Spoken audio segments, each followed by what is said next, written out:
జై శ్రీమన్నారాయణ. మీ ఆర్ గోపాల్.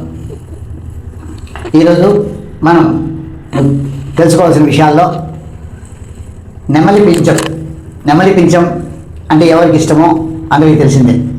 అది ఎవరు ధరిస్తారనేది కూడా తెలిసిన విషయమే. అంటే శ్రీకృష్ణ పరమాత్ముడు ఇష్టపడి నెమలి పింఛం ధరించాడు అని చాలామంది అంటారు కాదు. ఎక్కడ చూసినా నెమలి పింఛం లేకపోతే శ్రీకృష్ణుని విగ్రహం ఉండదు, శ్రీకృష్ణుని చిత్రం ఉండదు. అలా శ్రీకృష్ణునికి ఒక ఆభరణంగా, ఒక అవయవంగా ఏర్పడింది నెమలి పింఛం. అసలు శ్రీకృష్ణ భగవానుడు ఈ నెమలి పింఛాన్ని తన శరీరంలోనే ఒక భాగంగా ఎందుకు ఏర్పాటు చేసుకున్నాడు అనే విషయాన్ని మనం ఈరోజు తెలుసుకుందాం. నెమలి అంటేనే మనకు ఆడ నెమలి, మగ నెమలి రెండు రకాలు. మగ నెమలిని మాత్రమే నెమలి అంటారు. నెమలి అంటే మగ నెమలి, ఆడ నెమలి అంటే ఆడ నెమలి. మామూలుగా నెమలి అంటే ఆడ నెమలి అవ్వదు. నెమలి అంటే మగ నెమలి. ఈ సృష్టిలో అండజ, భూమిజ, స్పర్శజ అని మూడు రకాలుగా జన్మించడం జరుగుతోంది. అంటే గుడ్డి ద్వారా కొన్ని పక్షులు జన్మించడం, భూమి నుంచి కొన్ని జీవాలు జన్మించడం, అంటే చెట్లు అవన్నీ. ఇక స్పర్శజ అంటే మానవ స్పర్శించే కొన్ని జీవాలు, జంతు స్పర్శించే కొన్ని జీవాలు కొన్ని జన్మించడం. ఇలా ప్రస్తుత కాలంలో అండజ, భూమిజ, స్పర్శజ రూపంలో జన్మించడం జరుగుతుంది. మరి ఈ యొక్క నెమలికి మాత్రం లైంగిక స్పర్శ లేకుండా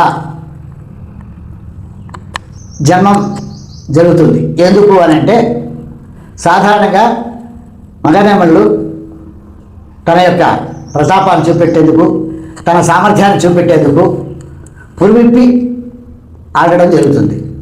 నెమలంటే ఆడనెమలి ఆడుతుంది అనుకుంటారు. కాదు, ఇక్కడ మగనెమలే తన యొక్క సామర్థ్యాన్ని తెలిపేందుకు ఆడుతుంది. ఎలా? ఆ పురివిప్పినప్పుడు ఆ నెమలి కళ్ళలో ఎన్ని కళ్ళు ఉన్నాయో దాని సామర్థ్యం బట్టి ఒక రకం. ఇక అలాగే పురివిప్పినప్పుడు ఆ యొక్క నెమలి యొక్క పాదాలు అంటే నీలి రంగులో ఉన్నటువంటి పాదాలు ఆ యొక్క దృష్టిని బట్టి కూడా దాని సామర్థ్యాన్ని ఆడ నెమలి గ్రహిస్తుంది. అలాగే ఇలా జరిగేటటువంటి ఆ యొక్క మగ నెమలి యొక్క పురిలో ఉన్నటువంటి తోకలో ఉన్నటువంటి సుమారు 200 కళ్ళు, ఆ కళ్ళ యొక్క సామర్థ్యం 200 ఉన్నాయా, 250 ఉన్నాయా అంటే దాని సామర్థ్యాన్ని బట్టి ఆడ నెమలి గుర్తిస్తుంది.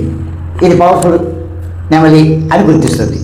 అలాగే కాలికి ఉన్నటువంటి నీలి కలర్ను గురించి గుర్తించి ఇది ఎంత సామర్థ్యం కలిగింది, దీంతో మనం స్నేహం జరపవచ్చా జరపకూడదా అని ఆడ నెమలి థింక్ చేస్తుంది.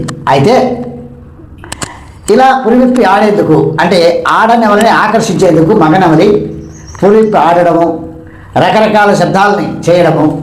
అంటే ఇప్పుడు మనం అట్రాక్షన్, లేడీస్ని ఏ విధంగా అట్రాక్ట్ చేస్తారు పురుషులు అని రకరకాలుగా ఉంటారు కదా. ఆ విధంగా నెమలి అంటే మగ నెమలి ఆడ నెమలిని ఎలా ఆకర్షిస్తుంది అని అంటే, ఆ యొక్క పురివిప్పినప్పుడు ఆ యొక్క ఆ నృత్యంలో కూడా ఆ తిరిగినప్పుడు ఓంకారాన్ని కనిపిస్తుందట. అలా తిరగడము, తర్వాత రకరకాల శబ్దాలతో ఆడ నెమలిని ఆకర్షించడం జరుగుతుంది.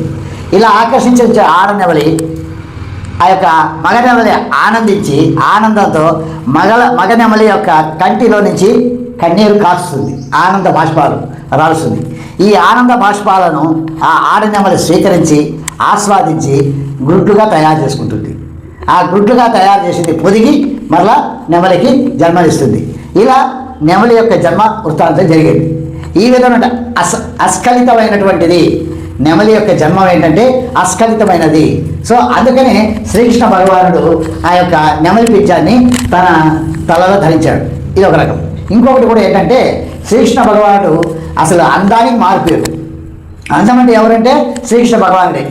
అటువంటి అందాన్ని దిష్టి పెడతారని చెప్పి శ్రీకృష్ణ భగవాను యొక్క తల్లి యశోదాదేవి అరే శ్రీకృష్ణుని కళ్ళు చూసి అందరూ అబ్బా నీ కొడుకు ఎంత బాగున్నాడు అని దిష్టి పెడతామంటే, ఓహో ఈ దిష్టికి దృష్టి భరించాలని ఆ దృష్టి మరించాలని, చూసేవాళ్ళ దృష్టి మరించాలని చెప్పి శ్రీకృష్ణ భగవానుడికి ఆ తల కొప్పులాగా చుట్టి దానికి ముత్యాలు చుట్టి దానికి నెమలిక పెడుతుంది.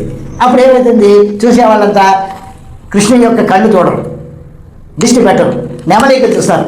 అది కూడా నీలివర్ణంలో ఉన్నటువంటి కన్నులాగా ఉంటుంది కాబట్టి నెమలిక చూసి అరే చాలా బాగుంది నెమలిక అంటారు. అక్కడికి స్వామివారికి దృష్టి తగలదు. ఆ విధంగా యశోదాదేవి కూడా దృష్టి మరించడానికి, దృష్టి లేకుండా దృష్టిని మరించడానికి ఆ యొక్క నెమలి పింఛను పెట్టిందని తెలియజేస్తున్నారు. అలాగే ఆ యొక్క నెమలి మనకు జాతీయ పక్షిగా కూడా ఉంది. ఎందుకు మరి ఈ పక్షి యొక్క గొప్పతనాన్ని గుర్తించి భారతదేశం కూడా మరి ఈ నెమలిని జాతీయ పక్షిగా నిర్ధారించారు.